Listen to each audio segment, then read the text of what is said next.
మంత్రి అండి, ఆయన 2 పేపర్ తీసి చదివి బెల్లగొట్టాడు. నా స్థితి మారిపోద్ది అనుకున్నా, నా పరిస్థితి మారుతుంది అనుకున్నా, నాకేదో ఉద్యోగం వద్దు అనుకున్నా, తీసుకెళ్ళి కాగితం చెత్తకొండీలో వేశారు. నా ఎదురుకుంటానే చెత్తబుట్టలో వేశారు.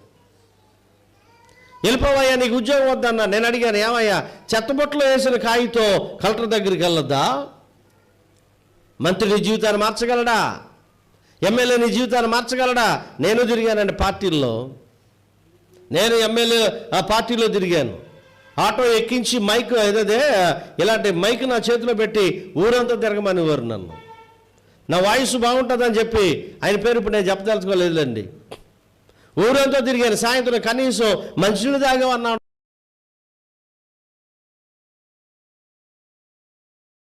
ఎమ్మెల్యేకి ఎదురుపడ్డాను, నా జీవితాన్ని మార్చలే.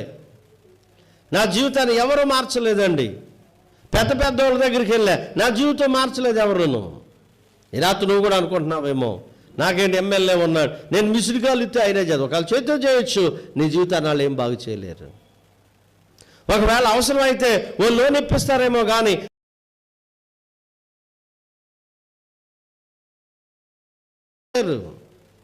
ఈ వ్యక్తి అట యేసుకు ఎదురు పడ్డాడని ఉంది. యేసుకు ఎదురు పడి చదవండి, మళ్ళీ మన చదవండి. ఆయనకి ఎదురు పడను. 3వ వాక్యం, 5వ అధ్యాయం 3వ వాక్యం. వాడు సమాధుల్లో వాసన చేసేటివాడు, సంఖ్యలతోనైనను ఎవడను వానిని బంధింపలేక పోయెను. రెండవది, సంఖ్యలతో కూడా ఎవరు బంధించలేకపోయారట. నా మాట వినండి అమ్మలారా, బాబులారా, మరోసారి చెప్తున్నాను, నా 2 చేతులు జోడించి చెప్తున్నాను, నా మాట విను. నాయకు చూడండి, అంత నాయకు చూడండి ప్లీజ్, నాయకు చూడండి, కదలకండి మెదలకండి, దేవుని మాటలు వినండి. సంఖ్యలతోనూ కూడా బంధించలేకపోయేవారట వాళ్ళని. ఎందుకంటే వాళ్ళు ఒక దెయ్యం లేదు, 2 దెయ్యాలు లేవు. ఎన్ని దెయ్యాలున్నా చెప్పండి? 2000 దెయ్యాలు ఉన్నాయి. ఒక మనిషిలో 2000 దెయ్యాలు ఉన్నాయి. ఇనప సంఖ్యలు తెచ్చి బంధిద్దామంటే ఇనప సంఖ్యలను కూడా తెంపేసుకునేవాడట. ఈ రోజున నిన్ను బంధించుదామన్నా నువ్వు బంధించబడట్లేదు. టోటల్ ఎవరి మాట మనిషి అనడు. ఇనప సంఖ్యలు కూడా తుత్తునీలుగా లాగేసుకునేవాడట, తెంపేసేవాడంటే ఇనప సంఖ్యలు. ఎందుకంటే ఆడులో 2000 దెయ్యాలు ఉన్నాయి. ఇప్పుడు మీరు చెప్పండి, నీలో ఎన్ని దెయ్యాలు ఉంటాయి? అసూయ ఒక దెయ్యం, పగబెట్టుకోవడం ఒక దెయ్యం, ఏమండి మోహపు చూపు ఒక దెయ్యం, అపవిత్రంగా మాట్లాడడం ఒక దెయ్యం.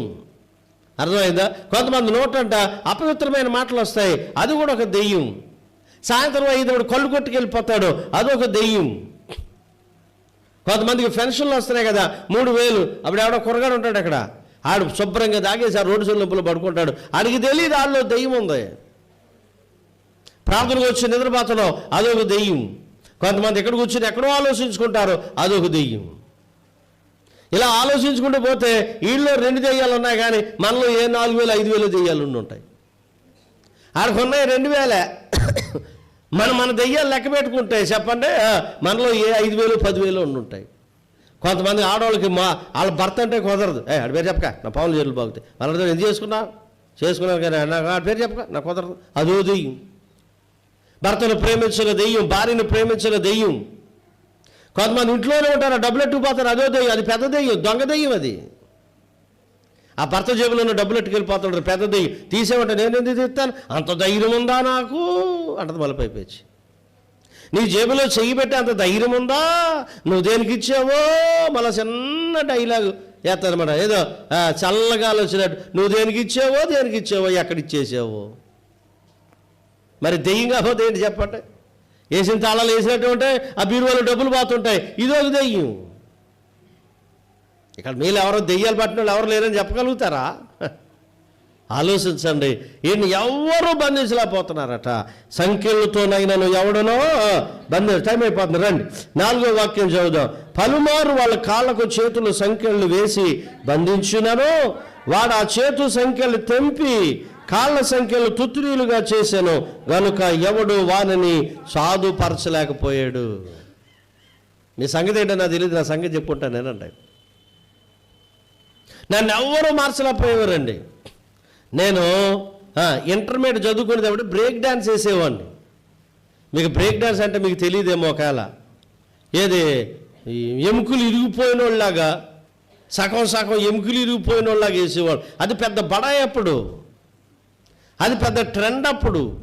కాదు ఒకటో రెండో ఫోటోలు ఉంటాయి, రాజమండ్రిలో ఉన్నాయి, మీరు చూసి కావాలంటే మీకు తీసుకొచ్చి చూపిస్తాను. అందరూ శబాస్ అనేవారు, అబ్బా బలెగేస్తాడ కొరగాడంటే ఇంకా ఉండిపోయి వేసేవాళ్ళం. ఎవడు చెప్పి వినేవాళ్ళం, రే నీ బతుకు నాశనం అయిపోతారంటే వినేవాళ్ళం కాదు. ఒరే నీ ఫెయిల్ అయిపోతారంటే ఎవడు చెప్పి వినేవాడు కాదు. నేను ఎవరు చెప్పినా, పెద్దోడు చెప్పినా చిన్నోడు చెప్పినా ఎవడు చెప్పి వినేవాడు కాదు. ఎవడునో వాడిని ఏం చేయలేకపోయాడట, ఎవడు మార్చలేకపోయాడట ఆ వ్యక్తిని. మనం కూడా అప్పుడప్పుడు అంటాం కదా, నా కొడుకుని ఎవరు మార్చలేరండి, ఈ అమ్మాయిని ఎవరు మార్చలేరండి, ఈ అబ్బాయిని ఎవరు మార్చలేరండి. రోజు రోజుకి ఊపిలో దిగిపోతున్నాడండి, రోజు రోజుకి చెప్పండి ఎదులో దిగిపోతున్నాడా, ఊబిలో దిగిపోతున్నాడండి, మరింత ఊబిలోకి వెళ్ళిపోతున్నాడండి, మరింత చెడిపోతున్నాడండి, మరింత పాడైపోతున్నాడండి, మరింతగా ఏంటమ్మా ఈ అమ్మాయిని ఎవరూ బాగు చేయలేరండి, మరింత దిగజారిపోతుంది, మరింత వ్యాధిగ్రస్తురాలు అయిపోతుందండి. ఈ రోజున ట్రెండ్ ఏంటి చెప్పిన, మనుషులు పాడైపోతూ ఉన్నారు, కైనీలవులు పాడైపోతున్నారు. ఏ వయసులో ఉండగానే వాళ్ళ జీవితాలు చేతులారా ఏం చేస్తున్నారు చెప్పండి, పాడు చేసుకున్నారు. ఎవడునో సాధుపరచలేకపోయాను. 5వ వాక్యం, వాడు ఎల్లప్పుడూ రాత్రి మగళ్ళు సమాధుల్లోనూ కొండల్లోనూ కేకలు వేయచ్చు తన్ను తాను రాళ్లతో ఏం చేసుకుంటున్నాడట, గాయపరుచుకొనుచునుండెను. చూసారా, వాడు ఎల్లప్పుడూ చెప్పడమా రాత్రి మగళ్ళు సమాధుల్లోను, 2వది కొండల్లోను, 3వది కేకలు వేయచ్చు తన్ను తాను ఏం చేసుకుంటున్నాడు. వీడు ఇంటి దగ్గర లేడు, మీరు ఎప్పుడైనా గమనించడం లేదా? వాడు కొండల్లోనూ సమాధుల్లోనూ కేకలు వేసుకుంటూ తిరుగుతున్నాడట, రాళ్ళతో తను తాను గాయపరుచుకుంటున్నాడట, రాళ్ళతో చీరేసుకుంటున్నాడు. అంటే నీ జీవితాన్ని నువ్వే చేతులారా పాడు చేసుకుంటున్నావు, నీ జీవితాన్ని నువ్వే చేతులారా నాశనం చేసుకుంటున్నావు, నీ అందమైన జీవితాన్ని నువ్వే చేతులారా నాశనం చేసుకుంటున్నావు. వీడిని ఆ లోపల ఉన్న దెయ్యం ఏం చేసిందంటే పాడు చేస్తూ ఉంది, పతనం చేస్తూ ఉంది, ఆ రాళ్ళతో గీరుకునేటట్టు చేస్తూ ఉంది, చీరేసుకుంటున్నాడంట రాళ్ళతో.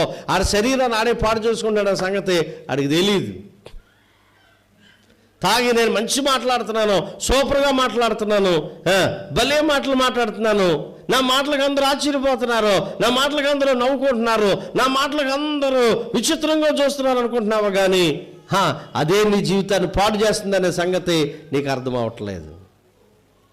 నేను మాట్లాడుతుంటే అమ్మాయి చెప్పండి భలే నవ్వుకుంటుంది అనుకుంటున్నావు, కానీ ఆ అమ్మాయి వల్ల నీ జీవితం పాడవుద్దనే సంగతి నీకు అర్థం అవ్వట్లేదు. నేను అలా చూడగానే ఆ అబ్బాయి బాగా నవ్వుతున్నాడు అనుకుంటున్నావు, కానీ ఆ అబ్బాయి వల్ల నీ జీవితం పాడవుతుందనే సంగతి నీకు అర్థం అవ్వట్లేదు. అర్థమైందా? వాడు సమాధుల్లోనూ కొండల్లోనూ కేకలు వేసుకుంటూ తిరుగుతున్నాడట. 2వది రాళ్లతో ఏం చేసుకుంటున్నాడు చెప్పండి, గాయపరుచుకుంటున్నాడు. ఇలాంటి సమయంలో ఏం జరిగిందో చూద్దాం రండి. 6వ వాక్యాన్ని చదువుదాం రండి. వాడు దూరము నుండి యేసును చూచి పరిగెత్తుకుని వచ్చి ఆయనకు నమస్కారము చేసి, యేసు సర్వోన్నతుడైన దేవుని కుమారుడా, నాతో నీకేమి, నన్ను బాధపరచుకోమని దేవుని పేరట నీకు ఆనబెట్టుచున్నానని బిగ్గరగా కేకలు వేసిన మాట వినండి.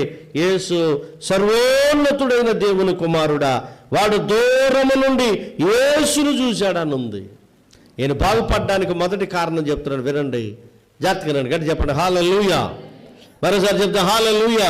వాడు బాగుపడడానికి మొదటి కారణం దూరం నుండి యేసును చూశాడట. అంతకుముందు చాలామందిని చూశాడు, కానీ ఎవరు బాగు చేయలే. వాడు యేసును చూశాడు, దూరం నుండి యేసును చూసి, 2 పరిగెత్తుకుని వచ్చి, 3 ఆయనకి నమస్కారం చేశాడంట. అంతే. దయ్యాలు యేసు ప్రభుకు నమస్కారం చేసి 97వ కీర్తనలోకి రండి. ఎవరు నమస్కారం చేస్తున్నారో ఏ మాట కూడా చదువుదాం మనం. 97వ కీర్తన అయిలారా ఈ మాట చదువుదాం చూడండి. 97వ కీర్తనలో 7వ వాక్యాన్ని చదువుదాం. వ్యర్థ విగ్రహములను బట్టి అతిశయపడుచు చెక్కిన ప్రతిమలను పూజించు వారందరూ సిగ్గుపడుదురు, సకల దేవతలు ఆయనకు నమస్కారము చేయును.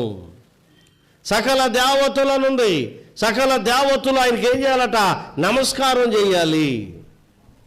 ప్రపంచంలో ఎవరైనా యేసు ప్రభుకి సాగిలు పడాల్సిందే.